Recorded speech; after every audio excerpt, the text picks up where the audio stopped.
All right, and that's it for the interviewing and the non-technical questions.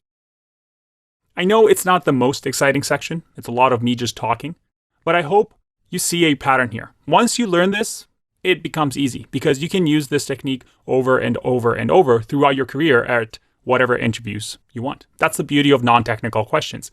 They're generally the same and they'll stay the same for many more years to come. So once you become good at them, then you're all set. But let's just do a quick review of what we've learned. We first learned that you want to have a good mindset when going into an interview.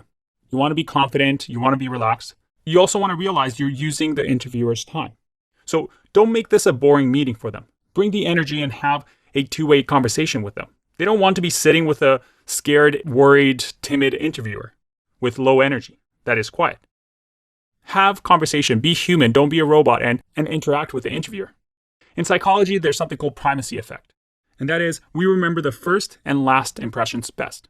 So when you enter the room, be energetic, be excited, make a good impression. And when you leave the interview, in the final minutes, also end on a strong note. Have a strong closing argument of why they should hire you. And keep in mind that we always want to have our 4 heroes, stories that include these 4 heroes in our answers. Because this is what interviewers are looking for. And keep in mind, just because you feel like you're having a bad interview, it doesn't necessarily mean that you're not going to get the job. You're not competing against the right answer. You're competing against other candidates who may struggle throughout the interview just like you. I also want to show you a neat little tool that may come in handy for you. This is a website that we're going to talk about in the offer and negotiation section, Glassdoor. And Glassdoors allow you to look at companies, what employers are saying about them. But they also have a new interviews section, where you can actually search a company and see what sort of interviews they ask. So you can use this as a way to prepare and practice if the company is listed on this website. You see, in life, success comes to those who are able to stand out and do the extra step that 99% of the people aren't willing to do. It's why you're taking the course. Most people don't practice for interviews. If we look at this in this way, we notice a big factor when interviewing.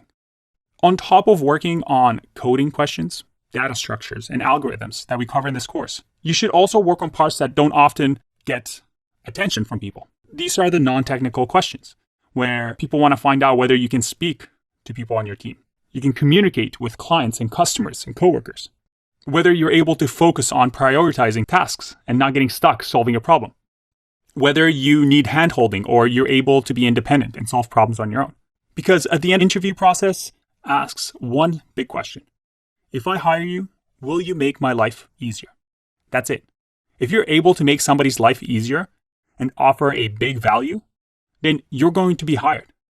People want to hire developers and programmers that will help their business grow and save them time. So be that candidate and be that person. I'll see you in the next section. Bye-bye.